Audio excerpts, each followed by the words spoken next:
வணக்கம் நண்பா. நேற்று கேப்டன் விஜயகாந்த் இறந்து போயிட்டாரு. அவருக்கு இறுதி அஞ்சலி செலுத்துறதுக்காக தளபதி விஜய் நேற்று இரவு வந்திருந்தாரு. ஸோ இறுதி அஞ்சலி செலுத்திட்டு கார்ல ஏறும்போது யாரோ ஒரு பைத்தியக்காரன் செப்பலை தூக்கி தளபதி மேல தூக்கி போட்டுட்டான். ஸோ இது பார்த்தீங்கன்னா விஜய் அசிங்கப்படுத்துறதா நினைச்சு விஜயகாந்தையே அசிங்கப்படுத்தியிருக்கான். ஏன்னா விஜயகாந்த் இருந்திருந்தா கூட அந்த செப்பல் எடுத்து அவனையே பார்த்தீங்கன்னா 4 வாங்கி விட்டுருப்பாரு. அந்த அளவுக்கு இப்படி மோசமான ஒரு செயலை யாரு பண்ணாங்க அப்படின்றது தெரியல. இது பார்த்தீங்கன்னா இந்த நியூஸ் சேனல்ஸ்ல கேட்டாச்சு, இது வந்து ஒரிஜினலா இல்லை எடிட் பண்ணியிருக்காங்களா அப்படின்றது. இது பார்த்தீங்கன்னா ஒரிஜினலான ஒரு ஃபுட்டேஜ் அப்படின்றது அந்த ஒரு நியூஸும் சொல்லிட்டாங்க. கேப்டன் விஜயகாந்த் நம்ம தளபதி மேல எவ்வளவு அன்பா இருப்பாரு, நம்ம தளபதி விஜயகாந்த் மேல எவ்வளவு அன்பா இருப்பாரு அப்படின்றத ஒவ்வொரு இதுலையுமே பார்த்தீங்கன்னா ப்ரூவ் பண்ணிட்டு இருப்பாங்க. அப்படி இருக்கும் போதே நம்ம தளபதி மேல அப்படி செப்பலை தூக்கி போடுறது மட்டும் இல்லாம சில நாய்கள் பார்த்தீங்கன்னா வெளியே போ அப்படின்ற மாதிரி கத்திட்டு இருந்தாங்க. ஸோ அந்த வீடியோ கிளிப் தான் இப்போ நீங்க பார்த்துக்கிட்டு இருக்கீங்க.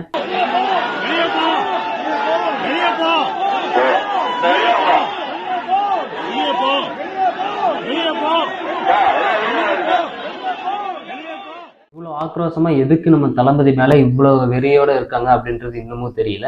ஏன்னா நம்ம தளபதி பாத்தீங்கன்னா விஜயகாந்தோட தம்பி அப்படின்ற மாதிரிதான் அந்த ஒரு இறுதி அஞ்சலி செலுத்துறதுக்காக வந்தாரு. ஸோ மற்றபடி வேற எதுக்குமே கிடையாது. அந்த ஒரு வீடியோலயே பார்த்துருப்பீங்க, நம்ம தளபதி பார்த்தீங்கன்னா எவ்வளவு மனசு உடைஞ்சு போயிருப்பாரு, எவ்வளவு வந்து கண்ணீர் சிந்திருப்பாரு அப்படின்றத.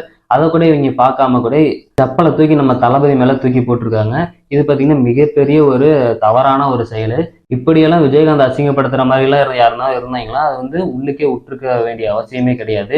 இப்படியெல்லாம் யாருமே பண்ணியிருக்க கூடாது. ஏன்னா இது வந்து மிகப்பெரிய ஒரு குற்றமே. நல்லா இருக்கும் போது நம்ம தளபதி வந்து விஜயகாந்தை பார்க்கல அப்படின்ற மாதிரி சில பேர் பேசிட்டு இருக்காங்க. இதுக்காக தான் அந்த செப்பல்ஸையும் தூக்கி வீசினாங்க அப்படின்ற மாதிரி சொல்லப்படுறாங்க. இது மட்டும் இல்லாமல் வெளியே போன்னு கத்துனதும் இதுக்காக அப்படின்ற மாதிரி சொல்லப்படுறாங்க. நம்ம தளபதியும் எச் சந்திரசேகரும் விஜயகாந்தை பார்க்கறதுக்காக 2 வருஷமாவே அனுமதி கேட்டுக்கிட்டு இருக்காங்க. ஸோ அந்த ஒரு அனுமதி கிடைக்காதனாலதான் நம்ம தளபதி போயிட்டு பார்க்கல. ஸோ மற்றபடி வேற எதுவுமே கிடையாது. என் இனிய நண்பர்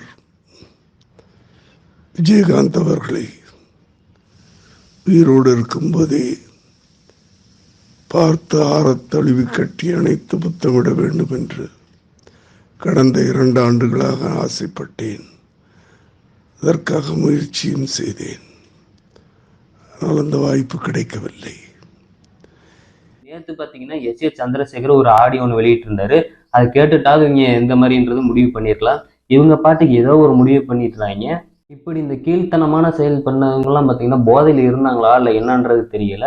ஆனால் நம்ம தளபதி இறுதி அஞ்சலி செலுத்தி வரும்போது பிரேமலதாவும் இருக்கட்டும், அவங்க பையனாவும் இருக்கட்டும், பார்த்தீங்கன்னா அந்த அளவுக்கு பார்த்தீங்கன்னா ஒரு ஆறுதலாக இருந்தாங்க நம்ம தளபதி வந்து இறுதி அஞ்சலி செலுத்தினதுக்கு. நம்ம தளபதி விஜயகாந்த் மேல எவ்வளவு அன்பு வச்சிருக்காரு, எவ்வளவு பாசம் வச்சிருக்காரு அப்படின்றது ஒவ்வொரு இன்டர்வியூலுமே ஒவ்வொரு வாய்ப்பு கிடைக்கிற இடத்துலயுமே பார்த்தீங்கன்னா சொல்லிட்டு இருப்பாரு. புரட்சி கலைஞர் கேப்டன் அப்படின்னா ஒருத்தர் பெரிய பெரிய ஸ்டார்ஸ் எல்லாம் கலந்துட்டு இருக்கிற இந்த ஃபங்க்ஷன்ல இருக்கிறத நினைச்சு நான் ரொம்ப சந்தோஷப்படுறேன்.